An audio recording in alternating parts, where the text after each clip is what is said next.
Fala rapaziada, beleza? No vídeo de hoje eu trouxe 4 fundos imobiliários que estão sendo bastante recomendados pelos analistas e pelas casas de análise agora nesse início de 2024 e que podem ser boas oportunidades de investimento. Nós vamos analisar esses fundos, vamos ver se ainda está valendo a pena, se estão caros, se estão baratos, como estão os indicadores desses fundos.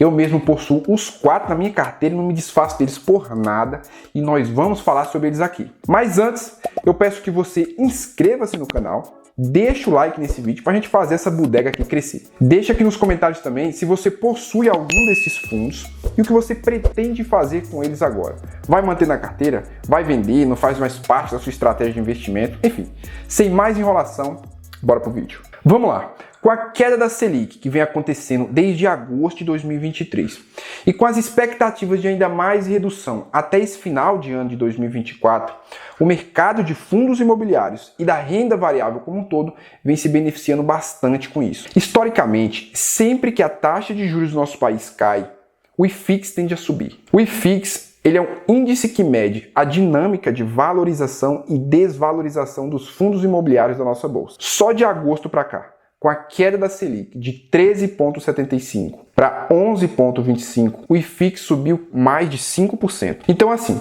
se a história se repetir ou for ao menos semelhante, quem investir nesses ativos nesse momento será beneficiado com bons rendimentos nesses próximos anos. Então vamos lá, vamos para o primeiro fundo aqui, que é o AFHI11, fundo de papel que investe quase 100% em CRI, né, em CRI, Certificados de Recebíveis Imobiliários. Eu tenho esse fundo na minha carteira, né? Embora ele seja um fundo relativamente novo se comparado a outros fundos, não me causa preocupação nenhuma ter esse ativo em carteira. Esse fundo ele paga um dividend yield de mais de 12% em 2023, ou seja, R$ 12,68 por cota. Em fevereiro desse ano, ele pagou um yield de 0,96%, que é excelente. E detalhe, esse rendimento aqui é líquido, isento de imposto de renda. O P sobre VP dele ainda está em 1,01. Esse fundo ele possui 29 mil cotistas e uma liquidez diária de mais de R$1 milhão.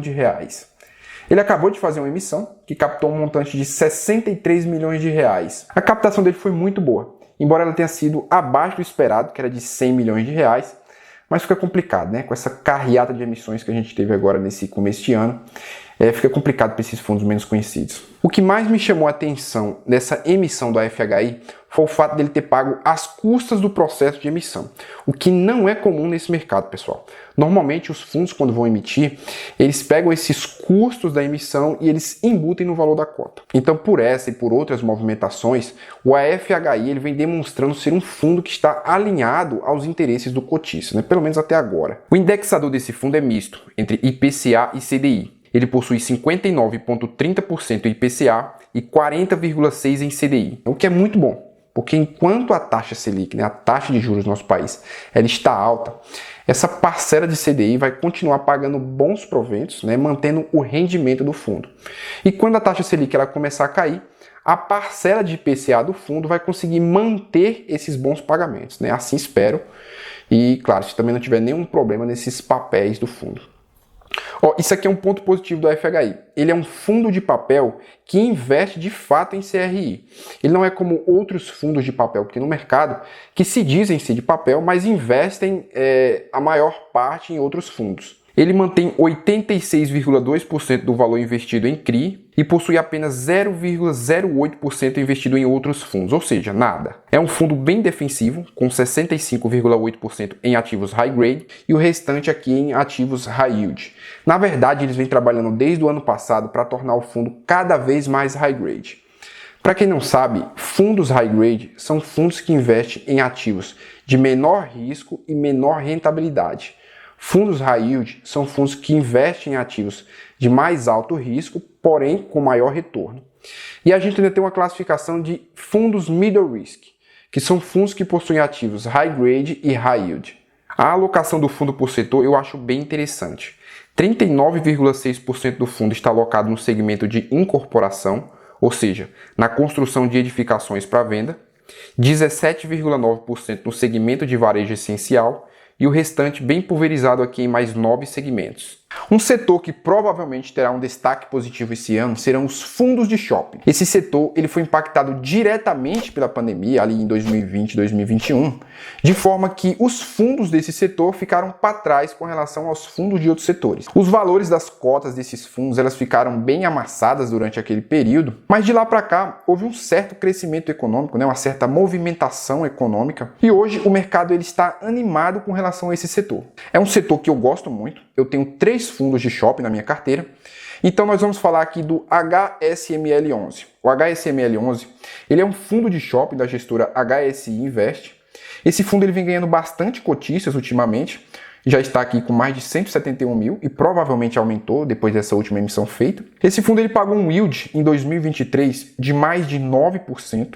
E aqui no mês de fevereiro, no mês passado, ele pagou 0,78%. O P sobre VP dele está variando entre 1,02 e 1,03. Sua liquidez média diária é de mais de 3 milhões, ou seja, é um fundo bem líquido. A carteira do fundo hoje está assim. Eles estão com 2,3 bilhões de valor imobilizados, investidos em imóveis, 61 milhões investidos em renda fixa, 16,7 milhões de valor a receber proveniente da venda de um shopping, e 940 milhões de alavancagem, ou seja, de endividamento. Só que esse fundo ele acabou de passar por uma emissão, onde ele captou aqui 437 milhões. Com esse valor, eles já fizeram pré-pagamento de boa parte dessa alavancagem, de forma que hoje ele possui apenas 14,8% de alavancagem. E se a gente parar para pensar que antes disso o fundo tinha uma alavancagem de 37,3%, cair para 14,8% é uma baita redução. Agora o fundo está pronto para crescer, Vamos aguardar quais serão os próximos passos dos gestores. Vamos ver se ele vai chamar uma nova emissão, buscando esse crescimento, buscando comprar mais imóveis.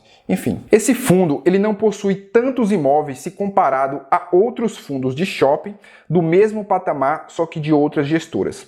Mas aqui é onde está o diferencial dele. Na política do HSML, os gestores eles optaram por ter sempre a maior parte dos ativos que compõem o portfólio do fundo. Então, se você ver aqui, se você pegar aqui o Shopping Pátio Maceió, o Shopping Metrô Tucuruvi e o Shopping Uberaba, o fundo é detentor de 100% dos ativos, de 100% dos shoppings. E nos demais, aqui ele possui pelo menos 51% do ativo.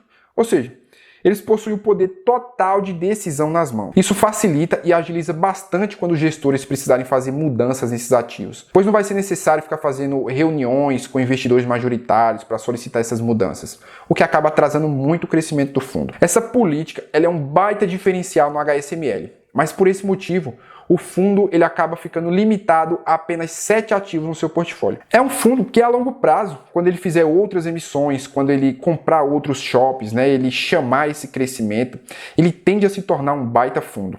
Como vemos aqui, ele é bem distribuído aqui pelas regiões do país. Muito legal, muito legal. O HSML ele tem tudo para se tornar um top 3 aí do setor de shoppings. Seguindo aqui, o próximo fundo é o BTLG11, é o Fundo de Logística da BTG Pactual. Ele pagou agora em fevereiro um dividend yield de 0,75%. No ano passado ele teve um dividend yield acumulado de 12 meses de 8,7%. Sua liquidez média diária está acima dos 10 milhões de reais e a cota dele vem se mantendo aqui acima dos R$ 102 esse ano. Seu P sobre VP hoje está 1,05. Esse fundo ele é o terceiro maior do setor de logística do Brasil. Ele tem um patrimônio aqui de 2,8 bilhões, ficando atrás apenas do XPLG11 e do HGLG11. Bem, esse fundo está passando por uma emissão agora, onde foi disponibilizado um montante de 1,2 bilhões de reais.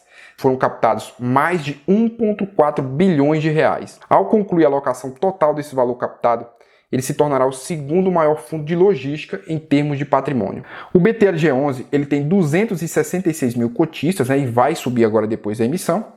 Então ele está se tornando uma grande baleia dos fundos imobiliários. Esse fundo ele possui 23 imóveis distribuídos pelo Brasil, tendo uma concentração de 17 imóveis localizados em São Paulo e o restante distribuídos entre Minas, Bahia, Ceará e Santa Catarina. Praticamente todos os seus imóveis de São Paulo eles estão em um raio de 30 do centro. Imóveis dessa região, eles são bastante procurados e valorizados pelas empresas, principalmente pelas empresas de varejo, porque ele facilita e agiliza essa entrega do produto direto na casa do cliente. Ele otimiza o last mile delivery, que é essa etapa final da entrega do produto, do produto que sai do galpão direto para casa do cliente. E por último, o TRXF11, que é o Fundo de Renda Urbana da gestora TRX. Esse fundo é um dos mais recomendados pelas casas de análise e por isso ele tem ganhado bastante cotiço nesses últimos dias. Ele pagou no ano passado um yield de mais de 10%, isso é um baita rendimento, né, para fundos de tijolo desse patamar. No mês de fevereiro, ele pagou 0,8% de dividend yield. Ele tem um patrimonial líquido de 1,6 bilhões, 136 mil cotistas e o seu P sobre VP está hoje em 1,04.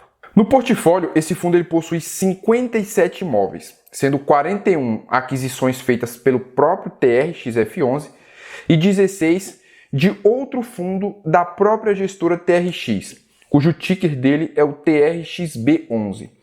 O TRXF11 ele está comprando o TRXB e incorporando os ativos do TRXB dentro do TRXF11, né? Faltam apenas 27,8% para finalizar essa incorporação, né? Para finalizar essa aquisição. Dos 57 imóveis totais, tanto do TRXF11 quanto os que estão sendo incorporados do TRXB, 45,7 estão concentrados em açaí e 17,73 estão concentrados em pão de açúcar. Esse é o ponto fraco desse fundo. Embora o açaí e o pão de açúcar sejam bons inquilinos, concentração é sempre um fator de risco. O que nos anima é saber que os gestores já estão conscientes disso e eles estão trabalhando para reduzir essa concentração, principalmente em açaí. Esse fundo ele está bem distribuído por todo o país, né? Grande parte dos contratos são atípicos. Olha o vencimento dos contratos aqui, ó. Os primeiros vencimentos do contrato estão para 2030 e a grande maioria deles estão para 2035 e 2041, cara, bem tranquilo. E ele tem alguns reajustes para ser feito aqui no começo do ano, mas a maior parte vão ser feitos todo no meio do ano. A alavancagem desse fundo ela está relativamente alta, né? Quase 30% do fundo está alavancado. Isso é péssimo para o fundo, né? No entanto, olha só, os gestores eles fizeram uma jogada de mestre. Bem, se o fundo ele tinha como problemas a concentração em açaí e a alavancagem do seu portfólio, né, a alavancagem do fundo, o que foi que os gestores fizeram? Os gestores eles venderam algumas lojas do grupo Açaí, fazendo com que houvesse uma redução nessa concentração de açaí, o que por si só isso gera um ponto positivo. No entanto, essas lojas vendidas, elas possuem uma alavancagem que representa uma grande parcela da alavancagem total do fundo. Então, quando finalizada essa transação, a alavancagem será reduzida significativamente, como a gente pode ver aqui nessa tabela. Isso foi genial. Reduziu a alavancagem, reduziu a concentração em açaí e ainda está em processo de compra de imóveis de outro inquilino, que é a Decathlon. Então foi isso, pessoal. Esses foram alguns fundos que estão sendo recomendados por analistas e por casas de análise nesses últimos meses. Deixe aqui nos comentários se você possui algum deles e o que você acha da estratégia utilizada por eles. Nós continuamos nossa discussão lá nos comentários, então estou esperando vocês lá. Eu fico por aqui, um forte abraço e até o próximo vídeo. Fui!